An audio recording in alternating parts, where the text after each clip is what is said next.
মানে আমি দেশকে ভালোবাসছি আবার দেশের মধ্যে অশান্তি করছি, এটা কি ধরনের ভালোবাসা আমি জানি না। আমার পরিকল্পনা ছিল আমি হুমায়ুন আহমেদ স্যারকে আমার আমার স্টোরি বলে মরে যাব। আমার ওই বিয়েটা এন্ড হয় হচ্ছে রিহ্যাব সেন্টারে। মানে আমি সুইসাইডাল হয়ে যাই, আমার মানসিকভাবে আমি বিপর্যস্ত হয়ে যাই।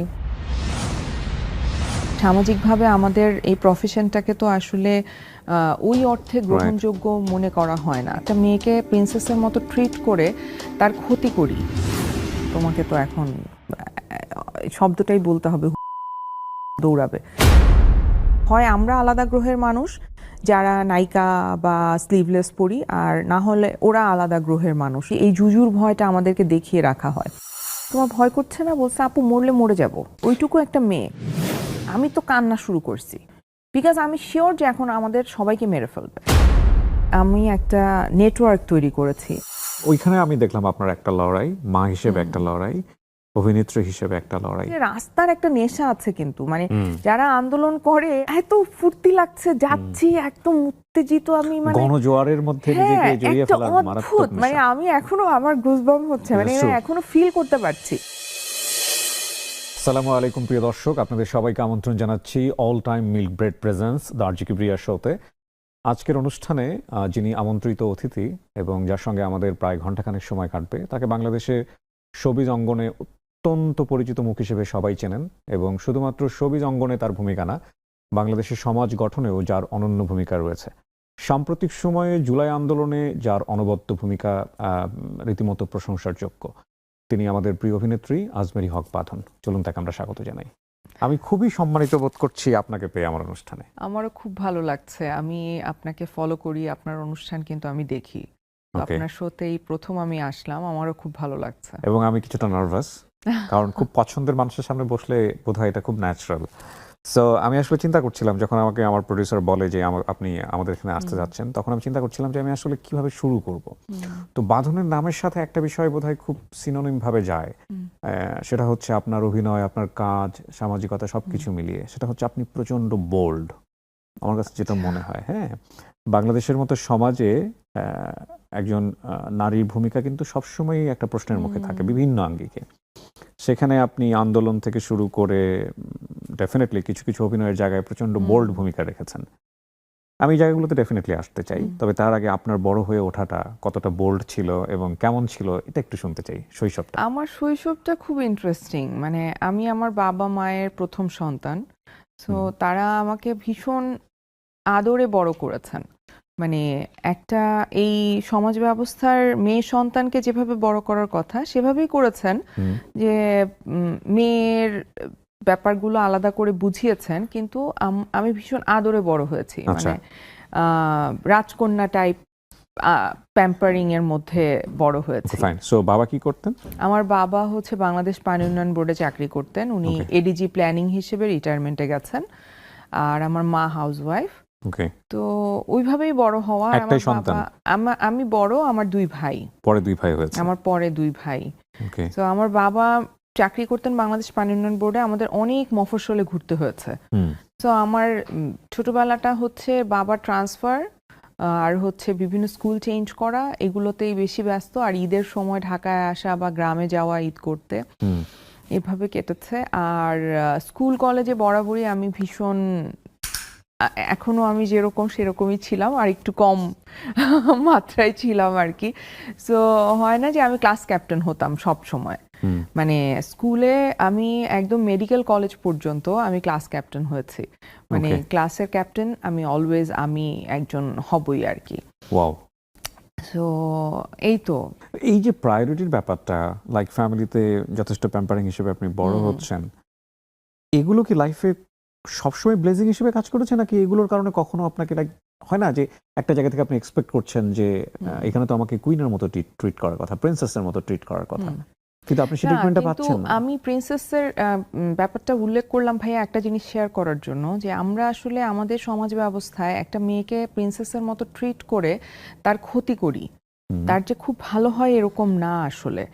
কারণ আপনি যখন ওই বাবলটার মধ্যে একটা মেয়েকে বড় করবেন এবং সাডেনলি আপনি তাকে ওয়ার্ল্ডে ছেড়ে দিবেন, তখন কিন্তু তার ওয়ার্ল্ডটা ভয়াবহ কঠিন হয়ে যায়, যেটা আমার সাথে হয়েছে। আমি সেই জন্য ওখানেই পোক করছিলাম।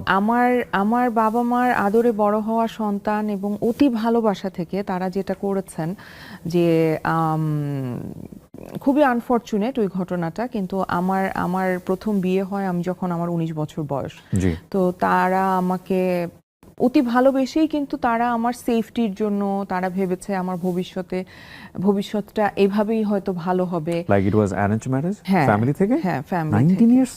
হ্যাঁ, সো কারণ আপনার বাবা মার জায়গা থেকে তো এটা ভুল করার কথা না। না, আমার বাবা মার ভুল হয়েছে কি, আমি এটার একটা আলাদা স্টোরি আছে যে কেন তারা এই ডিসিশন নিয়েছে, কিন্তু তারা কিন্তু এখনো আমি বলছি যে তারা কিন্তু অতি ভালোবেসে করেছে এটা।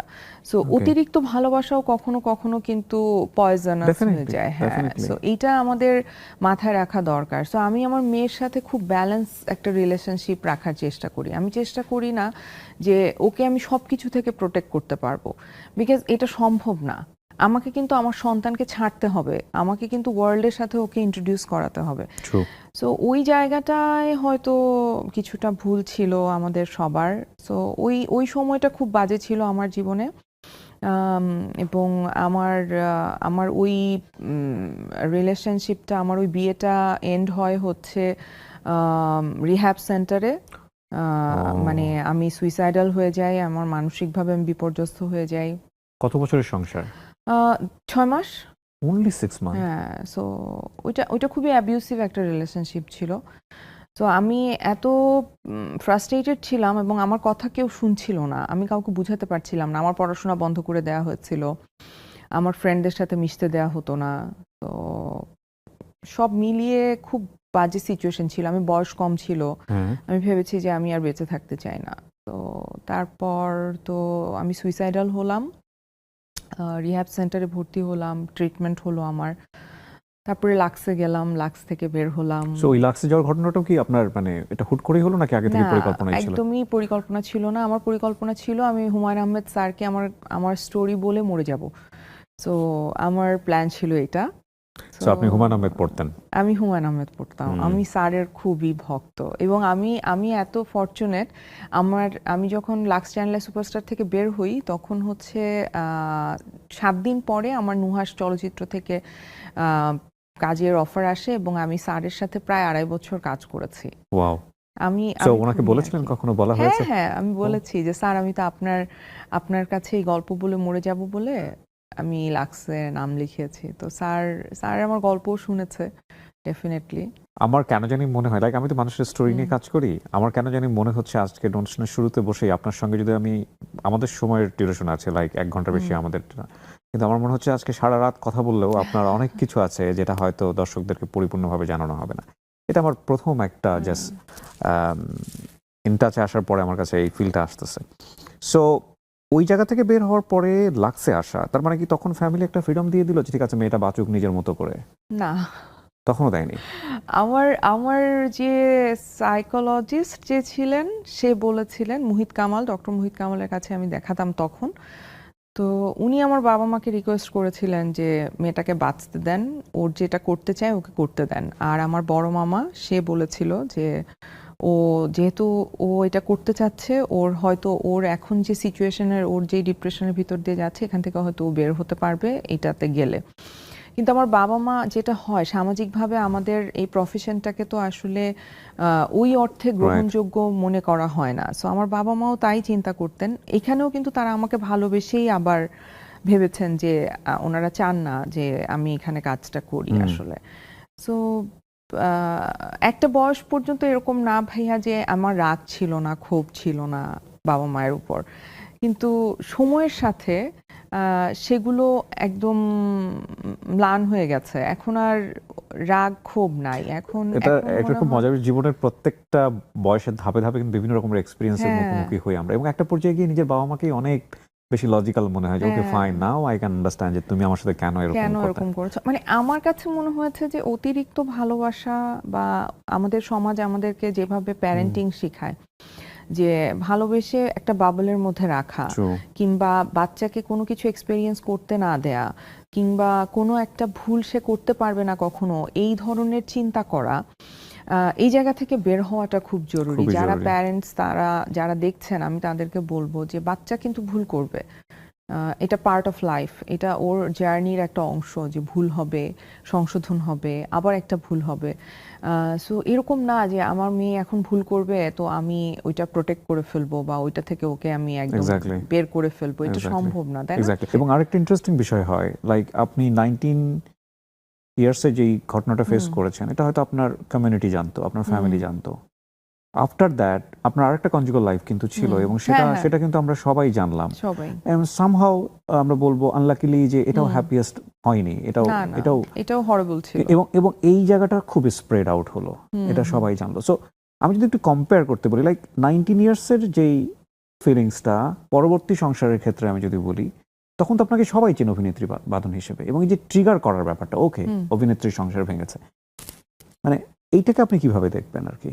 একটা সাধারণ মানুষের সংসার ভেঙে যাওয়া, সেখানে অল্প করে জানা, আর একটা অভিনেত্রীর সংসার ভেঙে গেল, মানে আপনার জীবনে তো দুটো ঘটনা পাশাপাশি। আর আমার তো মানে আমার সাথে যেই বাজে এক্সপেরিয়েন্স আমার ডিভোর্সের সময়, মানে আমার তো ডিভোর্স হয়েছে 2014-এ, আমি বলিই নাই 3 বছর লজ্জায়। আমি ছোট ছোট কিছু ক্লিপ দেখেছিলাম ওই সময় সোশ্যাল মিডিয়াতে, লাইক আপনার বেবিকে নিয়ে আপনি লয়ারের কাছে দৌড়াচ্ছেন, কান্নাকাটি করছেন। লজ্জায় বলি নাই। 2017-এ যে এটা নিয়ে মানুষ জানলো, এটা নিয়ে নিউজ হলো, এবং কি বিশ্রী অভিজ্ঞতা, মানে কি বাজে বাজে হেডলাইনের নিউজ, হয়তো ভিতরে কিছুই লিখে নাই, কিন্তু হেডলাইনগুলো এমন ভাবে দিয়েছে যাতে হচ্ছে মানুষ ক্লিক করে দেখে কি হচ্ছে।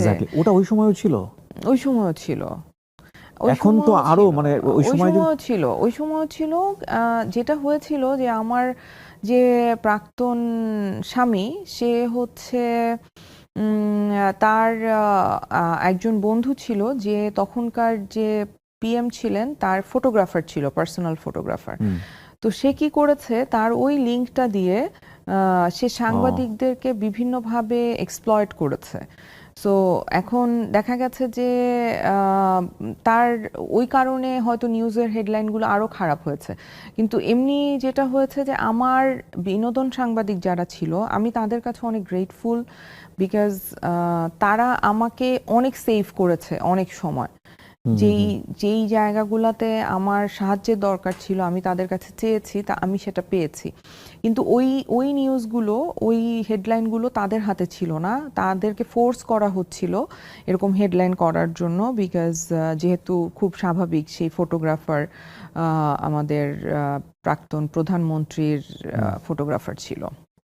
ওইখানে আমি দেখলাম আপনার একটা লড়াই, মা হিসেবে একটা লড়াই, অভিনেত্রী হিসেবে একটা লড়াই।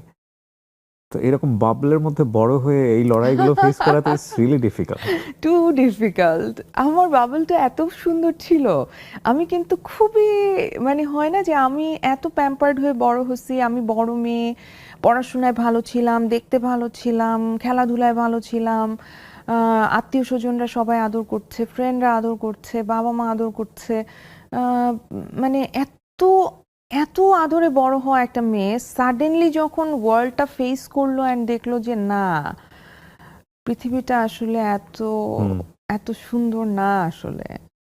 সো আপনি সাহসটা নিয়ে যে দাঁড়িয়ে গেলেন, এটাকে নিজে থেকে নিজে পাওয়া, নিজে থেকে নিজেকে বলা যে না ঠিক আছে এবার আমাকে ফাইট করতে হবে, নাকি কেউ পাশে ছিল? সময়ের সাথে হয়েছে। আমার কাছে যেটা আমার অবজারভেশন এত বছরে আমাকে, সেটা হচ্ছে আমি ছোটবেলা থেকেই আমার জেনেটিক্যালি আমি একটু সাহসী আমার বাবার জন্য। আমার বাবা ভীষণ সাহসী মানুষ, মানে আমরা ছোটবেলা থেকে তার বিভিন্ন রকমের সাহসী কর্মকাণ্ডের গল্প শুনে বড় হয়েছে। সো ওইটার একটা প্রভাব আমার জীবনে আছে, এবং আমি ছোটবেলা থেকেই একটু হয় না যে বসি, বা আমার মধ্যে ওই লিডারশিপটা আছে যে আমি কিছু একটা করব বা আমি কোনো কিছুকে লিড করব, এইটা আমার আছে। আমি বললাম তো আমি ক্লাস ক্যাপ্টেন ছিলাম একদম ছোটবেলা থেকে, তো ওইটা ছিল। কিন্তু সময়ের সাথে কিন্তু আমার একটা গ্রোথ হয়েছে ভাইয়া, মানে আমি ধরেন, এবং আমি একটা জিনিস খুব আমার বাবা বলে যে আল্লাহ তাকে ততটুকুই আসলে কষ্ট দেয় সে যতটুকু সহ্য করতে পারে। সো আমার যেটা মনে হয় আমার লাইফ দিয়ে আমি দেখেছি যে আমাকে আল্লাহ কষ্ট দিয়ে দিয়ে বেসিকলি পরীক্ষা করে করে মাত্রাটা বাড়িয়েছে, যে আচ্ছা এই কষ্টটা এখন দিলাম, এক ধাপের পরে এক ধাপের পরে আরেকটা ধাপ বাড়লো, আরেকটা ধাপ বাড়লো, আরেকটা চ্যালেঞ্জ বাড়লো, আরেকটু বাড়লো, এরকম করে করে আমি কিন্তু একটা জার্নি করেছি এবং প্রত্যেকটা জার্নির সাথে প্রত্যেকটা জার্নি রিলেটেড, কারণ আমার আগের জার্নিটা আমাকে আসলে পরবর্তী জার্নিতে আমার ওই স্টেপটা নিতে হেল্প করেছে। মানে আমি যদি ওই আগের জার্নিটা না করে আসতাম, ওই কষ্ট বা ওই বিপদটা না ফেস করে আসতাম, ওই ট্রমার ভিতর দিয়ে না আসতাম, আমি কিন্তু পরবর্তী ট্রমাটা ফেস করতে পারতাম না।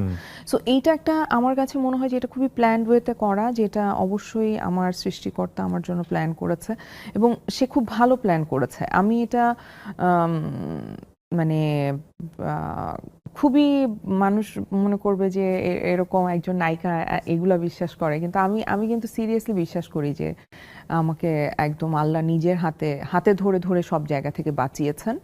আমি বিপদে পড়েছি, আমার মনে হয়েছে যে ওইটা আমার পরীক্ষা ছিল, আমি সেটাতে পাশ করেছি বিকজ অফ আমার অনেস্টি, বিকজ আমি মনে করি যে অনেস্টি হচ্ছে সবচেয়ে বড় পাওয়ারফুল জিনিস।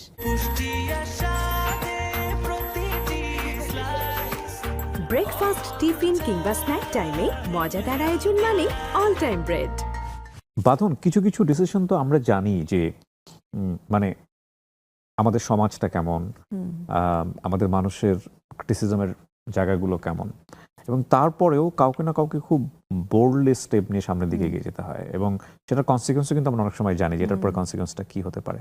আমি যদি সরাসরি নেটফ্লিক্সের প্রসঙ্গে আসি, একই সাথে প্রশংসার আবার সমালোচনারও বাংলাদেশের পার্সপেক্টিভে, মানে আপনি যে ধরনের ক্যারেক্টার অভিনয় করলেন ওখানে, আমরা শুনেছি এরকম শোনা কথা যে আপনার আগে আরো একজনকে এরকম অফার করা হয়েছিল বাংলাদেশে। একজন না, অনেকজন, অনেকজনকে। মানে বাংলাদেশের অলমোস্ট যত মানে প্রথম সারির অভিনেত্রী যারা আছেন তাদের সবাইকেই অফার করা হয়েছে এবং সামহাউ তে রিজেক্টেড বা করেনি।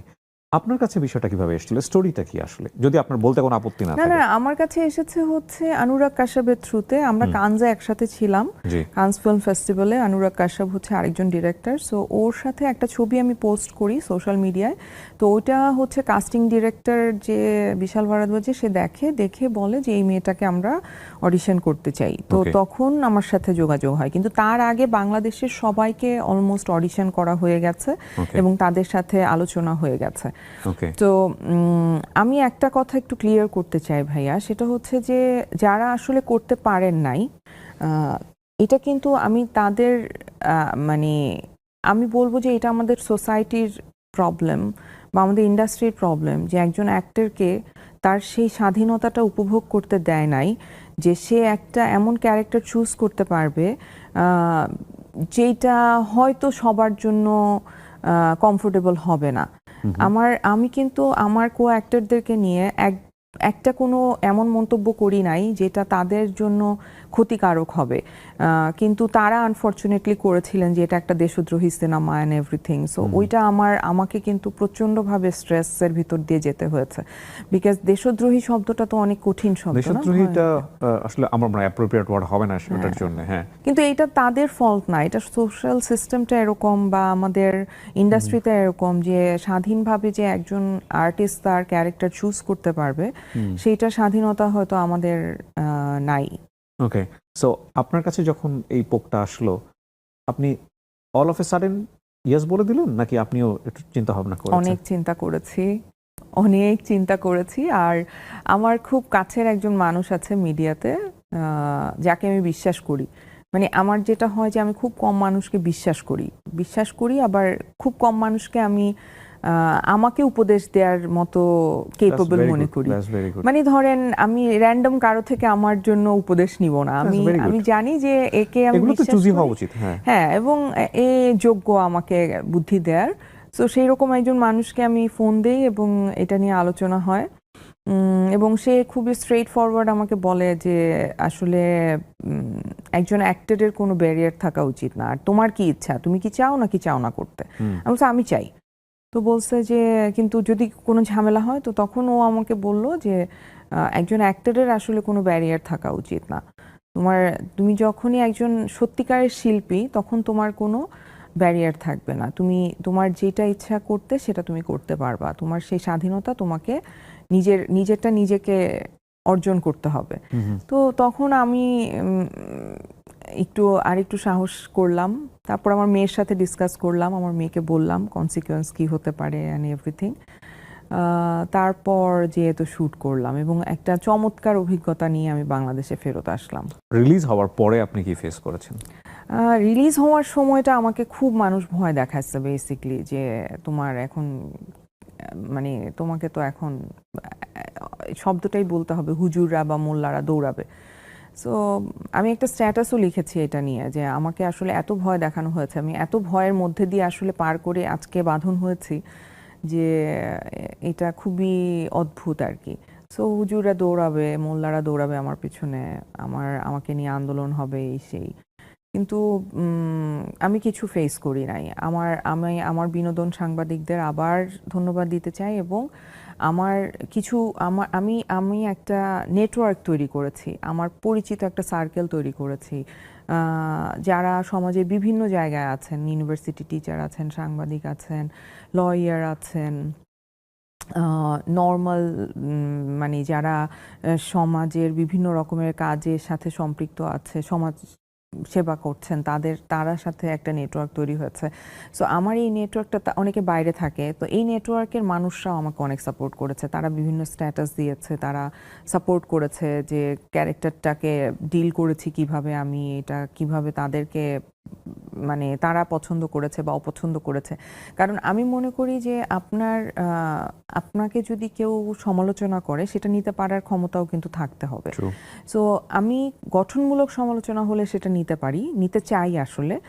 আর যেটা একেবারেই মানে কাউকে গালি দেয়া বা কারো নামে খারাপ কথা বলা, সেইটা আমি খুব একটা দেখি না বা গণায় ধরি না, কিন্তু আমি কিন্তু গঠনমূলক সমালোচনা খুব পছন্দ করি।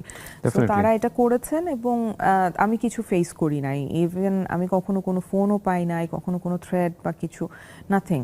সো আমি এই জন্য স্ট্যাটাসটা লিখেছি, বিকজ আমাদেরকে কিন্তু এইটা আমার কাছে পলিটিক্যাল একটু কথাটা, বাট আমার কাছে মনে হয় যে এই জুজুর ভয়টা আমাদেরকে দেখিয়ে রাখা হয় হুজুরদেরকে নিয়ে, যে মানে হয় না যে একটা আলাদা গ্রহের মানুষ, হয় আমরা আলাদা গ্রহের মানুষ যারা নায়িকা বা স্লিভলেস পরি, আর না হলে ওরা আলাদা গ্রহের মানুষ।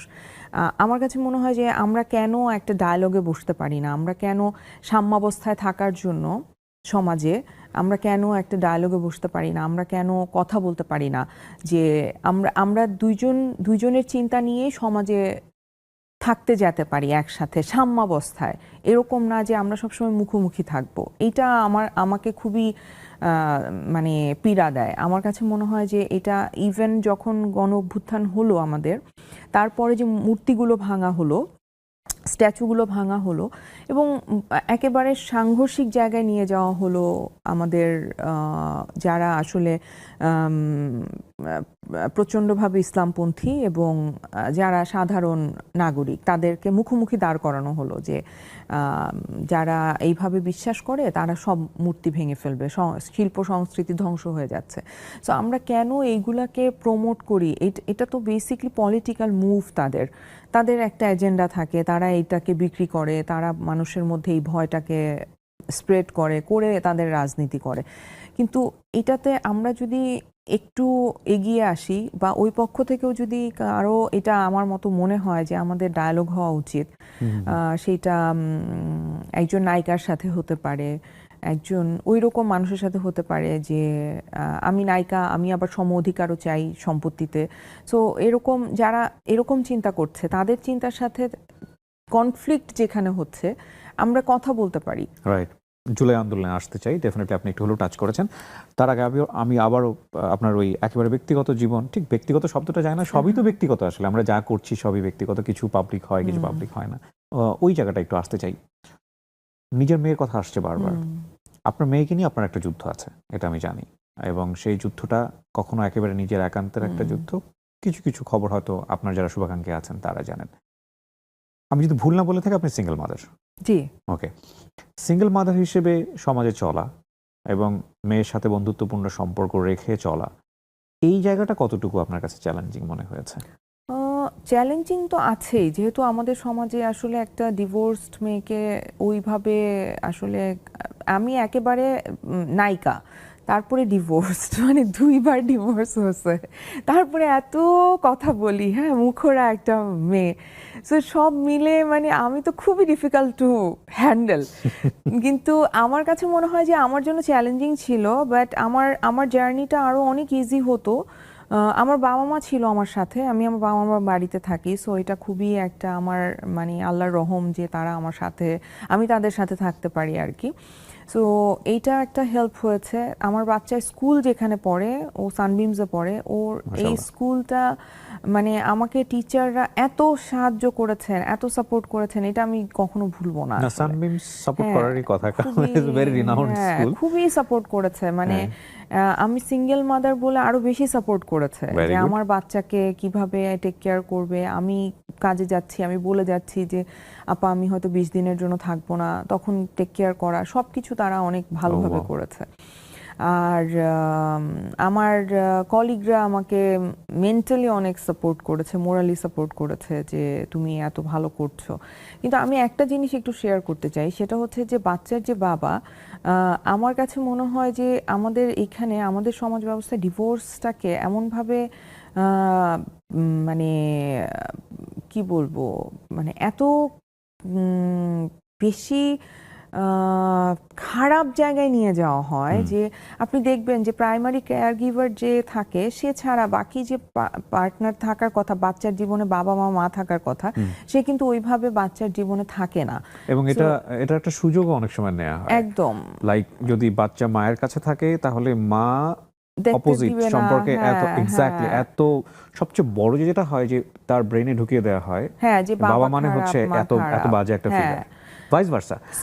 এবং এই রিভেঞ্জটা কিন্তু আলটিমেটলি বাচ্চার উপরেই নেয়।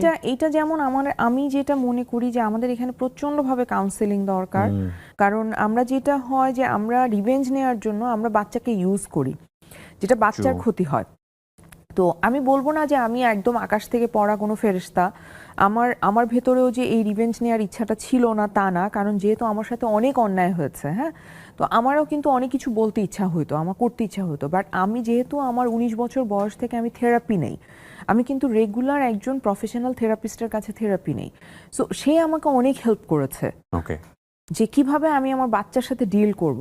সো আমার বাচ্চার সাথে আমার ডিলিংসটা কিন্তু এরকম না যে তোমার বাবা খারাপ, তোমার বাবা এইটা, তোমার বাবা সেইটা, মানে ডেফিনেটলি ও জানে যে আমি তাকে একদম পছন্দ করি না, ঘৃণা করি, বাট তার স্পেসটুকু আপনি তাকে দিয়েছেন, তার স্পেসটুকু তার আছে। কিন্তু আমার বাচ্চার বাবা যেটা করে সেটা হচ্ছে যে সে তার হয়তো তার ইগো প্রবলেম থেকে বা সে ইনসাল্টেড হয়েছে, ফিল করেছে, ওই জায়গা থেকে সে, যেহেতু আমি ফুল গার্ডিয়ানশিপ পেয়েছি, সে বাচ্চাকে খোঁজ খবর নেয় না, মানে সে তো ভরণ পোষণ দেনই নাই কখনো, এখনো দেন না, কিন্তু আছে না যে ফোন করে খবর নেয়া, রেগুলার তার সাথে কন্ট্যাক্ট করা, উল্টা আমরা কন্ট্যাক্ট করি যে হ্যাঁ কথা বলো। সো এইটা আমার কাছে মনে হয় যে ওনারও থেরাপি করা দরকার, যে এই জায়গা থেকে বের হতে হবে। তো মানে আমি বের যেতে পেরেছি, আমি যে আগে পারতাম এরকম না, আমি বের হতে পেরেছি, আমি আমার মেয়ের সাথে এখন ওর বাবাকে নিয়ে ফান করতে পারি, ও ফান করতে পারে আমার সাথে, আমরা ভালো কথা বলতে পারি। যেমন ও খুব একদিন আমার বাসা গুছিয়ে ফেললো, একা একা নিজে নিজে পুরো বাসা গুছিয়েছে আমার মেয়ে। তো আমি ওকে বললাম যে এটা তো তুমি তোমার বাবার জিন পেয়েছো। সো ও হ্যাপি হয়েছে যে আমার মা আমার বাবার এই জিনিসটাকে অ্যাপ্রিসিয়েট করছে, হ্যাঁ, অ্যান্ড ইটস ফাইন, আমি এটা করতে পারি, মানে এটা আমি শিখেছি। এটা কিন্তু আমি এরকম না যে এটা আমি একদম জেনে জন্মাইছিলাম, ব্যাপারটা এরকম না, এটা কিন্তু আমি উইথ টাইম শিখেছি। সো আমার কাছে মনে হয় যে এই ব্যাপারগুলো, মনের বিপরীতে চলার অভ্যাসটা কখনো কখনো প্রয়োজন, হ্যাঁ প্রয়োজন।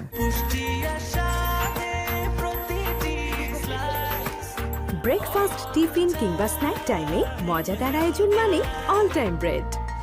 জুলাই আন্দোলনে আপনার খুবই সাহসী ভূমিকা ছিল, একদম ফ্রম দ্য বিগিনিং। আমি যদি বলি আপনি একজন মাঠের কর্মী ছিলেন। আমরা জানতাম না সরকারের পতন হবে কিনা, আমরা নিশ্চিতভাবে সরকার নিজেও ডেফিনেটলি জানতো না। তবে এই রকম একটা সরকার, অনেকেই তো বলতেন যে আমাদের জীবন দশায় আমরা কখনো এই সরকারের পরিবর্তন দেখে যেতে পারবো না। তারপরেও আপনি মাঠে নেমেছেন এবং আপনি জানেন যে যদি সরকারের পতন না হতো তাহলে হয়তো খুব ভয়ঙ্কর রকমের একটা বিপদের মধ্যে পড়তে হতো। কি বোঝাপড়া ছিল নিজের সঙ্গে? আমাকে আসলে রিয়া গোপের মৃত্যুটা প্রচন্ডভাবে নাড়া দিয়েছে। কারণ আমার মেয়ে আমার বাবার সাথে প্রায় ছাদে যায়। সো আমার কাছে মনে হয়েছে যে রিয়া গোপের জায়গায় আসলে আমার মেয়েটা হতে পারতো। এবং আমরা দেখেন ওই দিন এরকম ইনসিডেন্টগুলো হয়েছে যে মানুষ হেলিকপ্টার আসছে এটা দেখতে গেছে বারান্দায়, সেখানে শুট করেছে, আমরাও তো গেছি। সো ওই মানুষগুলো আমি, আমার বাচ্চা, আপনি হতে পারতেন। সো এইটা আমি এখনো মানে আমি মানতে পারি না যে এই ঘটনাটা মানে একটা স্বাধীন দেশে আমরা মানে আমাদেরকে যারা রক্ষা করবে, শান্তি শৃঙ্খলা রক্ষা বাহিনী এবং সেনাবাহিনী সবাই মিলে আমাদের উপরে এক ধরনের মানে আক্রমণ করছে, আমাদেরকে হত্যা করছে এবং তাতে তাদের কিছু আসছে যাচ্ছে না। এবং সরকার থেকে যে নির্লজ্জতা, যে একটা ঘটনা ঘটছে তা স্বীকার না করা এবং সেটা নিয়ে তুচ্ছ-তাচ্ছিল্য করা, এটা আমি একজন নাগরিক হিসেবে আমি খুবই অপমানিত হয়েছি। এবং আমাদের ইন্টারনেট বন্ধ করে দেয়া, আমাদেরকে বোকার স্বর্গে বাস করি মনে করা, আমাদেরকে ছোট মনে করা, আমি খুবই ইনসাল্টেড হয়েছি। কিন্তু আমি as a citizen of Bangladesh আমি ইনসাল্টেড ফিল করেছি যে আমি যে সরকারের আন্ডারে আছি তারা আমাদেরকে জাস্ট মানুষ মনে করছে না, তারা গুলি করে মানুষ পাখির মতো মেরে ফেলছে, আবার আমাদেরকে ভুংভাং বুঝাচ্ছে, আবার আমরা যাতে বুঝি এটা করছে। সো এই জিনিসগুলো না আমাকে আসলে প্রচণ্ড পীড়া দিয়েছে। আর তারপরে আমার কাছে মনে হয়েছে যে একজন নাগরিক হিসেবেও আমার দায়িত্ব, আমি স্টুডেন্টদের পাশে যেতে চাই, আর একজন অ্যাক্টর হিসেবেও আমার দায়িত্ব, আমার একজন আর্টিস্ট হিসেবেও আমার সমাজের প্রতি কিছু দায়বদ্ধতা আছে। আমরা যেদিন গেলাম আমাদের কি পরিমাণে চাপ ছিল আপনি চিন্তা করতে পারবেন না। মন্ত্রী মিনিস্টার যারা ছিলেন তারা ফোন করছেন, এমপি ফোন করছেন, নানান জায়গা থেকে নানান ধরনের সংস্থা থেকে ফোন আসছে যে যাতে এটা না হয়, যাতে আমরা বিটিভিতে যাই, আমাদের বিটিভিতে জয়েন করার কথা, যাতে আমরা গণভবনে যাই। এবং ওই দিন সকালবেলা ওরা মানে কাউন্টার প্রোগ্রাম করার জন্য কিন্তু ওই দিন সকালবেলা তড়িঘড়ি করে ওই বিটিভির প্রোগ্রামটা করেছে যাতে আমাদের প্রোগ্রামটা হাইলাইটেড না হয়। কিন্তু আমরা এটা আরো বড় ভুল ছিল তাদের জন্য আমি মনে করি। হ্যাঁ, সেটা তো ভুল ছিল, আলটিমেটলি বুদ্ধি দেওয়ার লোক ছিল না। হ্যাঁ সেটাই তো। যেটা হয়েছে যে আমাদের কিন্তু প্রচন্ড চাপ ছিল, মানে যেহেতু আপনি কি হয় একটা সাধারণ মানুষকে নিশ্চয়ই একজন মন্ত্রী ফোন করে বলবে না তুমি এই কাজটা করো না। আমি পরিচিত, আমাকে চিনে সে আমাকে বলবে যে তুমি এটা করো না বা এটা করো। সো এই জায়গাটা তো ছিল আমাদের জন্য। আমাকে কিন্তু আমাদের গ্রুপের আমরা যারা ছিলাম যে কজন, আমাদেরকে কিন্তু প্রচুর সংস্থা থেকে ফোন আসছে, যেখান থেকে মানে ফোন আসছে যে এই ধরনের কাজ এটা ঠিক হচ্ছে না, এই না সেই না। এবং আমরা সকালে যখন গেছি তখনও কিন্তু পুলিশ আমাদেরকে, আমরা যেখানে দাঁড়াতে চেয়েছি দাঁড়াতে দেয় নাই এবং সরিয়ে দিয়েছে, আমাদেরকে দাঁড়িয়ে থেকেছে, মানে একটা খুবই। এবং ছাত্রলীগের একটা মিছিল গেছে পেছন দিয়ে, আমরা তো ভয়ে আমরা ভেবেছি এখন অ্যাটাক করবে, বিকজ মানে ওদের তো কোনো বুকপিট ছিল না তখন যে ছাত্রলীগের মিছিল যাচ্ছে, আমাদেরকে এখন অ্যাটাক করে দিলে কি হবে, সেফলি সবাই বাসায় যাবে কিনা। একটা বড় সমস্যা ছিল যে ইন্টারনেট অ্যাক্সেসও নাই, সবাই জানতেও পারছে না কি হচ্ছে, জানতে পারছে না। সো ওইটা আমাদের 1 তারিখের ঘটনা। তারপরে 2 তারিখে আনু মোহাম্মদ স্যারের একটা প্রোগ্রাম ছিল, আমি ওখানে গেলাম। ওখানে যাওয়ার সাহসটা আমি আসলে অনেক কষ্ট করে নিজের ভেতরে এনেছি। আমরা যেই গ্রুপটা সবাই গিয়েছিলাম 1 তারিখে, ওই গ্রুপের আবার 2 ভাগ হয়ে গেল। এক ভাগ বলছে আনু মোহাম্মদ স্যারের ওটাতে যাবে, আরেক ভাগ বলছে যাবে না। সো আমি যেই ভাগ বলছে যাবে তাদের সাথে গেলাম। হ্যাঁ, সো আমার জার্নিটা খুব ইন্টারেস্টিং কিন্তু। হ্যাঁ, তাদের সাথে গেলাম। তারপরে 3 তারিখে স্টুডেন্টরা একটা ডাক দিল, তারপরে ওইখানেও আমি একদম বিচ্ছিন্নভাবে গেলাম। মানে ওইখানে আমার জাস্ট যেতে ইচ্ছা হলো। আমার মনে হলো যে রাস্তার একটা নেশা আছে কিন্তু, মানে যারা আন্দোলন করে আমার কাছে, আমি এই এক্সপেরিয়েন্সটা না হলে আমি বুঝতাম না যে আমার এত ফুর্তি লাগছে, যাচ্ছি একদম উত্তেজিত, আমি মানে গণজোয়ারের মধ্যে নিজেকে জড়িয়ে ফেলার মারাত্মক নেশা। মানে আমি এখনো আমার গুজবাম্প হচ্ছে, মানে এখনো ফিল করতে পারছি।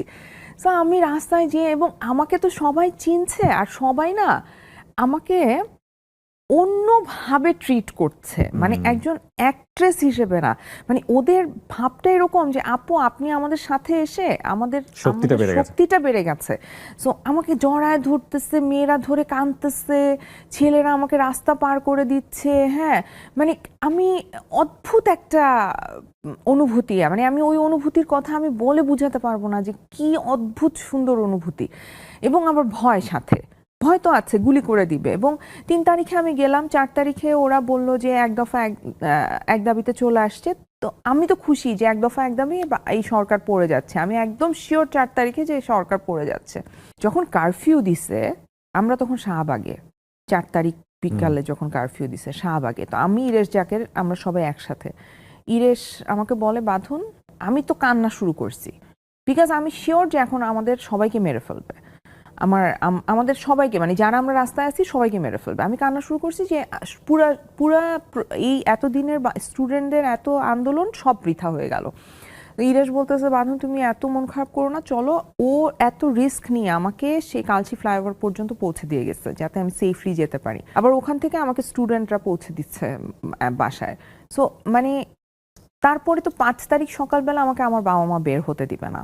আপনি 5 তারিখ সকালে বের হয়েছেন? হ্যাঁ, 5 তারিখে আমি তো সকালবেলা বের হয়েছি, আমার বাবা মা বের হতে দিবে না। আমার মা প্রচন্ড কান্না করছে, আমার বাচ্চা কান্না করছে। আমি বললাম যে ঠিক আছে, আমাকে তো অ্যাটাক করবে, আমাকে চিনলে, আমি বোরখা পরে যাচ্ছি। সো আমি কিন্তু খুব পাবলিক ট্রান্সপোর্ট ইউজ করি প্রায়। সো আমি যখনই পাবলিক ট্রান্সপোর্ট ইউজ করি তখন আমি বোরখা পরি। সো আমার বোরখা পরার প্র্যাকটিস আছে, আমি পরে বের হয়েছি ওদের অমতে। তারপরে তো যখন আমি রাস্তায় মানুষের গণজোয়ার দেখেছি আমি তখন শিওর যে একদম এইটা আর পসিবল না। বিকজ ওইটা কেউ যারা রাস্তায় যায় নাই, যারা ওইটা ফিল করে নাই, তারা বুঝবে না যে কোন ধরনের মানুষ। আমি দেখেছি মানে যখন হেলিকপ্টারে চলে যাওয়ার নিউজটা আসলো তারপরে আমি নেমেছিলাম এবং আলটিমেটলি প্রিপারেশন নিতে আলটিমেটলি চলে গেছে। হ্যাঁ, তার আগে সেটাই, তার আগে যে মানুষের ভেতরে, মানে আমি আমার একটা খুবই, এই ঘটনাটা আমাকে সারা জীবন আমি মনে রাখবো। একটা ইয়াং মেয়ে হয়তো 9, 10 বা 11, 12-এ পড়ে, খুব বেশি হলে হিজাব করে মেয়েটা, আমার সাথে ডিওএইচএস থেকে আসছে, ওরা মিরপুর ডিওএইচএস থেকে। তো আমার সাথে এরকম স্লোগান দিচ্ছে, হাঁটছে, তো ইট নিয়ে আসছে হাতের মধ্যে, 2 টুকরা ইট। আমি আমার ওই ছবিটা পোস্ট করেছি আমার ইনস্টাগ্রামে। 2 টুকরা ইট নিয়ে আসছে। আমরা মানে 2 টুকরা ইট নিয়ে একটা 15-16 বছরের মেয়ে গুলির সামনে দাঁড়িয়ে যাওয়ার সাহস করছে। আর যারা বলছে যে মানে সাধারণ জনগণ এটা চায় নাই, তারা বোকার স্বর্গে বাস করছে।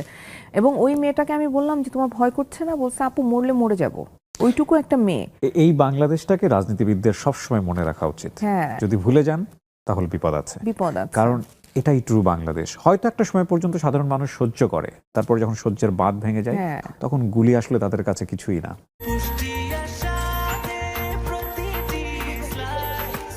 ব্রেকফাস্ট, টিফিন কিংবা স্ন্যাক টাইমে মজাদার আয়োজন মানে অল টাইম ব্রেড। আমি তো দেখেছি যে আসলে আমি ওই সরকারের কাছাকাছি ছিলাম, আমি কিন্তু ক্ষমতার কাছাকাছি থাকা একটা মানুষ। এক্স্যাক্টলি। হ্যাঁ, সো আমি জানি যে কি ধরনের অরাজকতা হচ্ছে ভেতরে।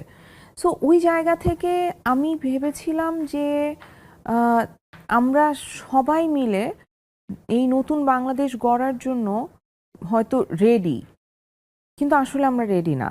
এবং আমি এই উপদেষ্টা মণ্ডলীতে যারা আছেন অনেককে আমি পার্সোনালি চিনি, তারা প্রত্যেকে অসম্ভব ভালো মানুষ। সো যখন এই ভালো মানুষগুলো আসলেন, আমাদের সরকার গঠন করলেন, আমার তখন তো অনেক আশা, কিন্তু আমার সেই আশাগুলো আসলে একেবারে ভেঙে গেছে। কারণ সিস্টেমটা এত করাপ্টেড যে ওনারা যে ভালো কাজটা করবেন, কাজটা তো ওনারা করতে পারছেন না আসলে। এক্স্যাক্টলি। একটা মানুষকে তো সুযোগ দিতে হবে কাজ করার। আমি একটা কাজ করতে চাই, কিন্তু এক্সিকিউট তো করতে পারতে হবে। সেই এক্সিকিউট করার যে সিস্টেমগুলো প্রত্যেকটা জায়গা করাপ্টেড। সো আপনি ওই সিস্টেম না চেঞ্জ করতে পারছেন না, কিছু চেঞ্জ হচ্ছে এবং মানুষ এত অস্থির, এই সব কিছু তাদের এখনই লাগবে, সব দাবি নিয়ে নেমে যাচ্ছে। পরিস্থিতি জটিল করছে, যারা পরাজিত শক্তি তারা ধরেন অস্থিরতা সৃষ্টি করার চেষ্টা করছে, তারা নাকি দেশকে ভালোবাসে কিন্তু দেশটাকে অস্থির করছে। তারপরে ধরেন যারা মানে আমি জানি না আসলে দেশকে ভালোবাসা বলতে মানুষ কি বুঝায়, মানে আমি দেশকে ভালোবাসছি আবার দেশের মধ্যে অশান্তি করছি, এটা কি ধরনের ভালোবাসা আমি জানি না। সো আমি আসলে খুবই কষ্ট পেয়েছি, বাট তারপরও এখনো অনেক কিছু করছেন চেষ্টা করছেন তারা তাদের জায়গা থেকে। এখন আমি চাইবো যে যত তাড়াতাড়ি সম্ভব একটা সুষ্ঠু নির্বাচন তারা দেখ, এটা তাদের সবার আগে দায়িত্ব। আমার কাছে মনে হয় যে এই দায়িত্বটা তারা সঠিকভাবে পালন করতে পারলে বাকি যে দায়িত্বগুলো ছিল বা আছে থাকবে সেগুলো আসলে একটা নির্বাচিত সরকারই পূরণ করবে বা তা আমরা সেই পথে হাঁটবো। এক্স্যাক্টলি। সো বাঁধন, আমরা একেবারে আড্ডা শেষের দিকে চলে এসেছি এবং আপনি বর্তমান সময়ে একটি সিনেমা নিয়ে ব্যস্ত, যদি ভুল না বলে থাকি। হ্যাঁ, সিনেমার গল্পটা একটু শুনি ছোট্ট করে। সিনেমাটা রিলিজ হচ্ছে ঈদে, তো আমি চাই কোরবানির ঈদে, মাত্র কদিন পরে। হ্যাঁ, এখন আমি চাই যে আমার দর্শক যারা আছে তারা হলে এসে দেখুক সিনেমাটা। বাংলাদেশে নারী প্রধান গল্প খুবই কম হয়, সো আমি এরকম একটা সিনেমা করেছি যেখানে একটা ফিমেল লিড ক্যারেক্টার করছে, আর গল্পটার মধ্যে গান আছে, সাসপেন্স আছে, রোম্যান্স আছে, থ্রিলার আছে, সো চলবে একদম। আমার কাছে মনে হয় যে মানুষ পছন্দ করবে। ওকে, সো সিনেমাটা চলছে, প্রিয় দর্শক, আপনারা হলে যাবেন, হলে গিয়ে বাঁধনের ছবিটা দেখবেন এবং দেখার পরে আপনারা অবশ্যই আপনাদের মন্তব্য জানাবেন। আমরা আসলে দিন শেষে সবাই সামাজিক মানুষ, কিন্তু সমাজের প্রতি কজনই বা দায়িত্ব পালন করি। আপনি যখন গল্পটা বলছিলেন, আমার নিজেরও দুটো মেয়ে আছে, সো আমি বারবার চিন্তা করছিলাম আমি যদি খুব বোল্ড একটা স্টেপ নেই তখন ব্যাক অফ দ্য মাইন্ডে প্রথমে কি কাজ করে? প্রথমে কাজ করে আমার ছোট দুটো মেয়ে আছে, সো আমি এই ডিসিশনটা নিব কি নিব না। সেখানে একজন নারী বাংলাদেশের কনটেক্সটে সেই চিন্তা তো আরো প্রবল হওয়া উচিত, কিন্তু বাঁধন আপনি সেই চিন্তাটুকু করেননি, ডেফিনেটলি করেননি। আপনি সিঙ্গেল মাদার, আপনি বলতে গেলে আপনি ছাড়া আপনার কাছের মানে আপনার মেয়ের কাছে সে অর্থে কেউই নাই। হ্যাঁ, হয়তো নানি দাদি অনেকেই আছেন, কিন্তু মার সম্পর্কের জায়গাটা থেকে কেউই নেই। তো আপনি সেটা চিন্তা করেননি, সেটা চিন্তা না করে আপনি দেশের কথা চিন্তা করেছেন এবং আপনার কাছে মনে হয়েছে ওই সময়টাতে যে না, এখন এসব কিছু চিন্তা করার সময় না, এখন রাস্তায় থাকার সময়। এই মানুষগুলোই আমাদেরকে আলো দেখান, হ্যাঁ, এবং এই মানুষগুলো আমাদেরকে সাহস দেন। আমি এটা নিশ্চিতভাবেই বলতে পারি, বাঁধন যে ট্রেন্ডটা তৈরি হয়েছে, পরবর্তীতে বাংলাদেশে যদি এরকম কোনো আন্দোলন তৈরি হয়, আমাদের সামনে বাঁধনের উদাহরণ থাকবে এবং অনেক অভিনেত্রী তখন আর চিন্তা করবেন না, সেকেন্ড থট দিবেন না। মানে আমার মতো ভীরু মানুষরাও হয়তো আর সেকেন্ড থট দিবেন না, তখন তারা রাস্তায় নেমে যাবেন। সো খুব চমৎকার একটা সময় কেটেছে এবং আমি আপনার জন্য অনেক অনেক শুভকামনা জানাই, অনেক ভালো করে